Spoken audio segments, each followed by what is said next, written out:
Am I the a-hole stories? Am I the a-hole for telling my mom I might not pay for my little sister's college? I, 19 female, and my mom, have always had rocky relationship. I am the scapegoat of the family and my little sister, 12 female, is the golden child. Around the time when I was 17, I was prepping for going to college. My mom asked me in the future, am I going to pay for my little sister's college?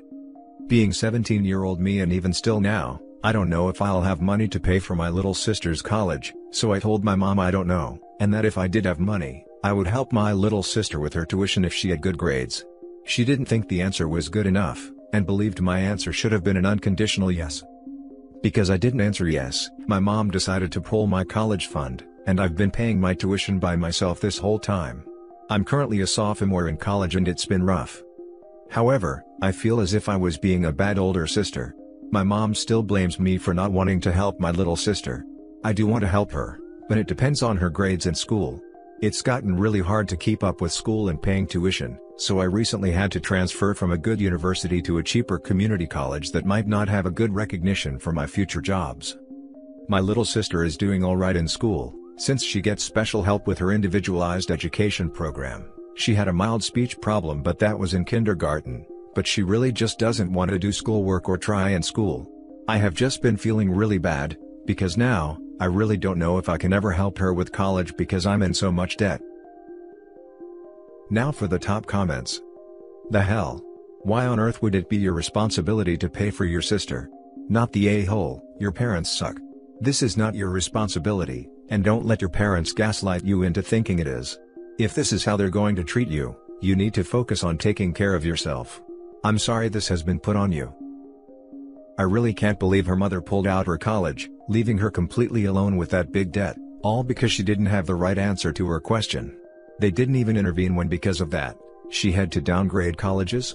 All for a little entitled brat of a little sister who won't even try in school? And then they make OP feel guilty about this? I'm not usually this opinionated about am I the a-hole posts, but seriously? Lol what? Your mother sounds toxic. Paying for a sibling's college tuition is far above and beyond normal sibling duties. Not the a-hole. Be right back, calling my older brother right now. It's honestly such a relief to get these student loans off my back. Not the a-hole, in what universe is it your responsibility to pay for your sister's college? I am constantly amazed by this assumption that older siblings should pay anything family related. I can only assume this is some cultural thing I cannot understand. We get so many of these types of situations in Am I the a-hole? To me, if someone has kids, they are responsible for raising/funding those kids. No one else is, especially not the other kids they had. Next story. Am I the a-hole for telling my sister she was toxic, right after she had gotten broken up with? My twin sister and I are both 17, and attend the same boarding school. About 3 months ago, she started dating one of the guys on my soccer team. He's a cool guy. Really solid person. My sister was a horrible girlfriend. She'd play those stupid mind games with him, the ones that toxic people do. Do you think X is prettier than me? You can tell me if you think she's pretty, I won't get mad. Then immediately gets mad. She'd make plans with him, and then if she forgot or was late, she'd flip it around and get mad at him, and tell him he got the time or place wrong. She expected him to get her gifts for every one of their month anniversaries, but then forgot his birthday. And started a giant fight with him that night, because one of his female friends gave him a birthday gift. There are a million other examples, but I think you get the idea. She was controlling, jealous, selfish, a whole toxic cocktail. He broke up with her yesterday because he has self-respect, and found out she had been snapping a random guy her top. My sister and her friends were sitting in the lounge, and she was sobbing her eyes out about how he broke up with her, and all of her friends were hugging her and telling her that he's just an a-hole, he doesn't deserve her, and that she'll find someone better, and make him sorry he even left her. I told them that the only thing they had said that was true was that he didn't deserve her. Nobody deserves to be with someone like that in a relationship. I also informed them that she was the a-hole in this situation, and there's no way in hell she's going to find someone better until she gets her crap together, and stops being a toxic waste dump. My sister locked herself in her room, and now my mom is calling me, telling me that my sister is very upset that her brother would kick her while she's down, and I should apologize to her. I really think the more a-hole move is her friends blowing smoke up her behind, and not holding her accountable for her own actions. How will she stop being a horrible person if no one calls her out on her crap? Am I the a-hole for telling my sister she was toxic, right after she had gotten broken up with? Now for the top comments. Not the a-hole. This is how people get locked into cycles of being a horrible person, and of mistreating other people.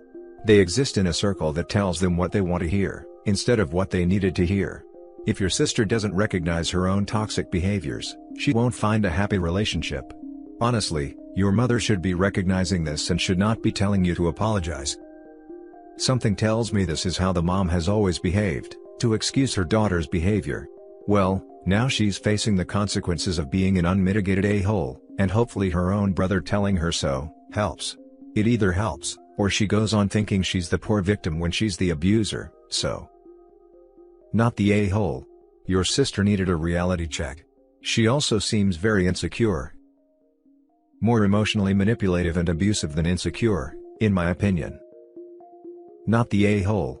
Her toxic behavior included emotional abuse. Her friends are enablers for trying to convince her she did nothing wrong. She's not the victim here.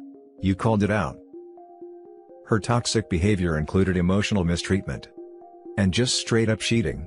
In no universe I'm aware of, is sending a random guy your topless shot not cheating. Now for the next story. Am I the a-hole for letting my son spend time with his older half-sibling against ex-wife's wishes? 5 years ago, I learned that my ex-wife of 7 years was in a relationship with a longtime boyfriend a few years before we met. They had a son together, Todd, but she walked out of his life when he was 4.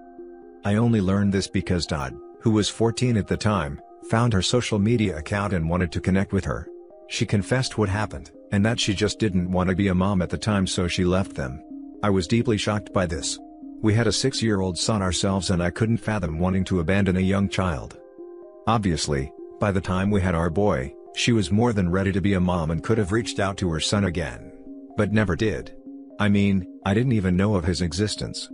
Even with him wanting to see her after all these years, she still didn't want to meet, since that chapter of her life was closed, and things would be too complicated. This led to a lot of fighting, and eventually caused a huge rift between us, which ultimately led to divorce.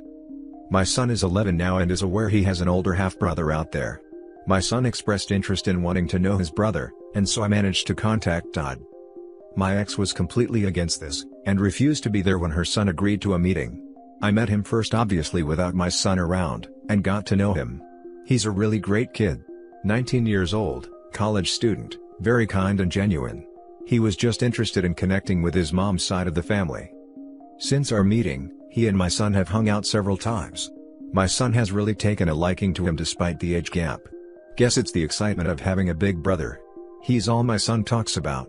A joke Todd told him, or retelling a conversation they had on FaceTime. My ex is furious, because he talks a lot about Todd when he's with her, and has told me to limit contact with him.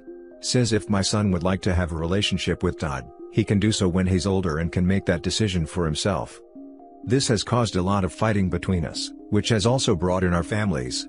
Mostly my ex-mother-in-law, telling me I have no right, and Todd is none of my business since we're not related, so I need to put a stop to it since it's upsetting my ex. Normally I wouldn't care what she thinks, but since then my parents also agree that is my ex-wife's son, he really has no business in my life, especially when it's bothering her so much. The thing is, my son loves spending time with him. They've really bonded and it seems cruel to break that up. But at the same time, everyone is acting like I'm the vile ex-husband tormenting my ex-wife for her past mistakes. Some outsider's judgment on all this would really be nice here. Am I the a-hole? Now for the comments. As someone who has 3 half-siblings cut out of their life because of the selfishness of the other parent, I implore you to please not listen to your wife. Your son and his brother should have contact, and should be able to grow up with one another as much as they can.